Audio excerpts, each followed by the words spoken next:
para formar, né, uma estrutura longitudinal, que é uma coorte, né, e que pode servir para responder às questões mais diversas no campo da saúde, né? Então, e daí se extrai, né, base de dados ou datasets, né, que são utilizados para a investigação científica, né? Esse processo de linkage, né, é feito no nosso sistema protegido e seguro, né, e os datasets extraídos vão para uma outra fase, né, onde os pesquisadores podem analisar e processar esses dados, né?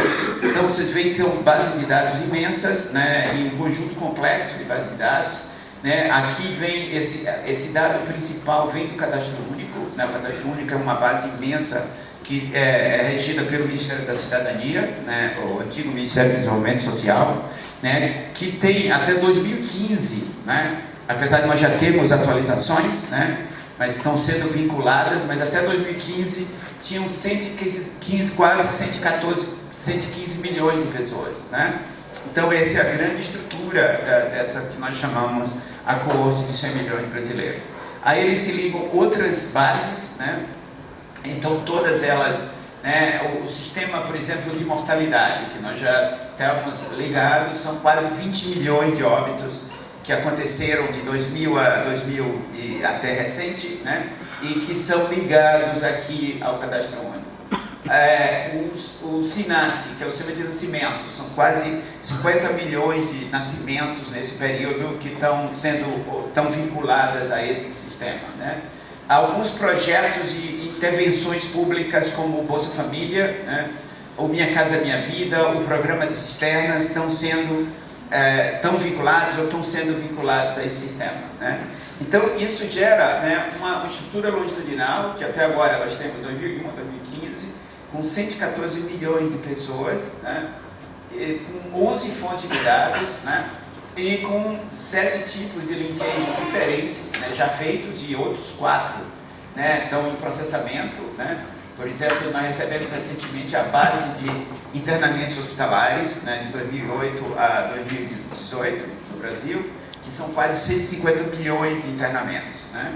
E já foram feitos, quer dizer, esses linkages aqui, alguns determinísticos, alguns probabilísticos, e temos outros em processamento, né? O plano do 4º ano do SIDAX, entre outros, né, ampliar, né, essa estrutura ligando essas bases que chegaram. Não são triviais esses processos, né? Parece, a gente, quando nós começamos aqui, Marcos acompanha isso, achava que era tudo simples, né? Pegava e fazia e tal, mas não é tão simples, é muito mais complexo e mais desafiante do que né, do que se pensou, né? A gente,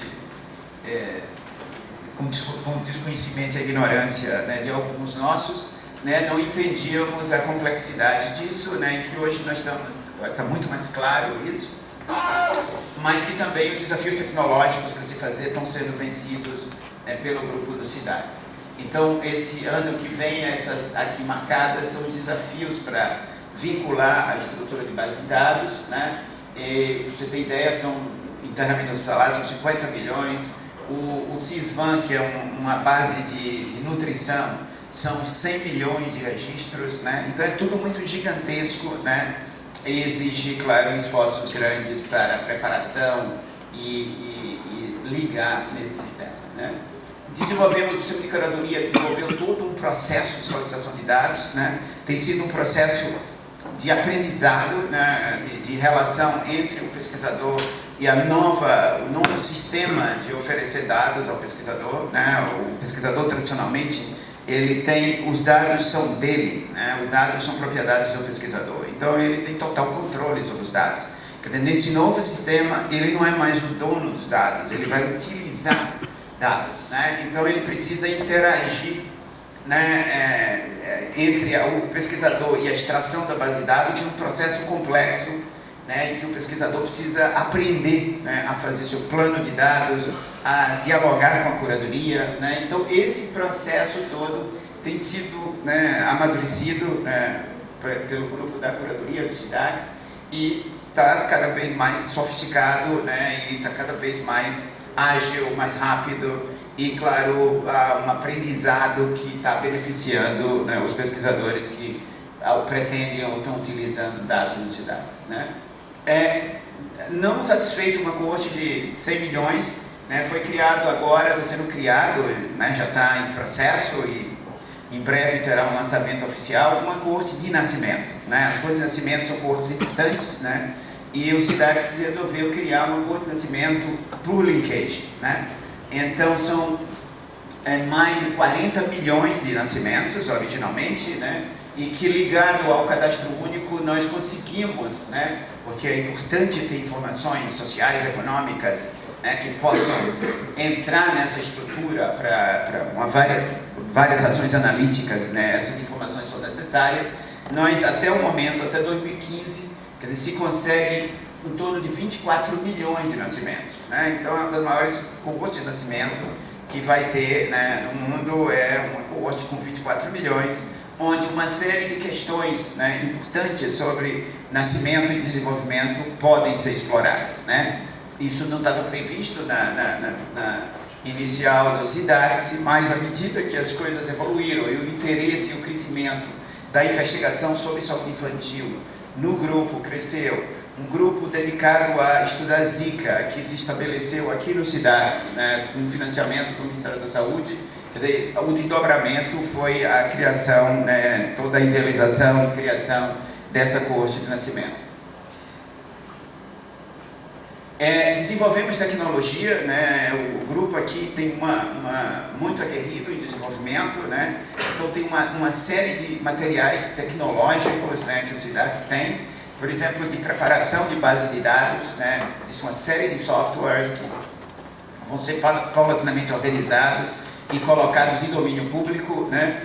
Desenvolvemos 2 sistemas para linkage de dados, quer dizer, existem software de uso nacionais ou internacionais, mas a gente queria um software que fosse ajustado às condições dos dados nacionais, né, e que desse conta de computação, né, de alta velocidade, né, dado as grandes bases de dados que nós temos e o desafio de linkar grandes bases de dados. E aí, um grupo aqui, o Marco da Computação da UFBA, Robespierre, George, um grupo grande de pessoas, né, trabalharam arduamente. Nós temos hoje 2 softwares, né, que estão bastante poderosos, com grande capacidade de grande acurácia, né, muito comparáveis ou mesmo melhor aos softwares disponíveis no mercado internacional, né, na literatura internacional, né, e que operam com esse último, principalmente, operam com muito alta velocidade, né, e com isso conseguem superar um problema de tempo, né, que é um problema central, né, na vinculação de bases de dados tão extensa, né. Então esse é um esforço interno, né, desse grupo aqui do SIDACs, né, que desenvolve essas tecnologias. E mais uma vez reafirmo, quer dizer, o SIDACs é um organismo da Fiocruz, é um organismo público, o financiamento é público e todas essas tecnologias estão se colocando com acesso público, né? Eles são de domínio público e a ideia é que se difunda o uso. Por exemplo, recentemente o DataSUS está interessado, né, em mudar, ele tem alguns processos de vinculação de dados e quer adotar um novo sistema de vinculação, e um dos sistemas software que eles estão discutindo é o software desenvolvido aqui no SIDACs, né? O grupo aqui que desenvolveu está em reuniões, em contato com o DataSUS, né, dado o interesse deles de adoção, né, desse software para as rotinas internas do Ministério da Saúde, né. Desenvolveu uma concepção de plataforma de dados, isso foi muito importante, né. Liliana liderou esse processo de conceber essa plataforma, né, para a gente poder entender um pouco, né, os processos que ocorrem na sala segura e depois que o dado sai da sala segura, né. Sala segura é uma coisa muito fechada, né, uma caixa, né, fechada, e claro, precisava, para quem está fora e para todos entenderem como é que isso funciona, e claro, também para a organização interna dos processos, né, foi criado toda uma concepção de plataforma de dados. O sistema computacional, como eu falei, está se ampliando, né, reforçando. nós temos captado recursos, né, uma parte dos investimentos do SIDAX é exatamente para ampliar a sua capacidade computacional, seja na parte de segura, né, seja a parte segura, né, do ambiente seguro, aqui onde são feitos trabalhar com os dados identificados, ou quando há extração dos dados identificados, uma outra área, né, de análise de dados, né, já que por decisão interna o SIDAX não cede, nenhuma base de dados sai do SIDAX, né, tudo é feito dentro do SIDAX, mesmo as bases desidentificadas, elas ficam no nosso ambiente de análise e os pesquisadores acessam via VPN, mesmo que eles não estejam fisicamente no SIDAX. Não é mais preciso estar no SIDAX para analisar dados do SIDAX, né? Então nós temos hoje um conjunto de pesquisadores em algumas universidades brasileiras que utilizam dados aqui no SIDAX.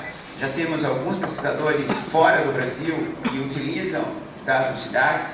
Então é plenamente viável, né, essa rede, né? E os dados continuam dentro do SIDAX, vis-à-vis toda a questão da reidentificação de dados, né, por proteção, né, e o SIDAX tem decidido manter suas bases, né, internamente, enquanto essas questões de reidentificação, né, são discutidas. Tem hoje uma série de projetos, né, é uma lista que cresce a cada dia, né, que estão sendo analisados, né, isso são datasets que são extraídos, né, colocados no sistema de análise, e tem pesquisadores ou grupos de pesquisas analisando, né, aqui é um exemplo desses, né. Temos sido ativo, né, em participar de chamadas, né, essa chamada do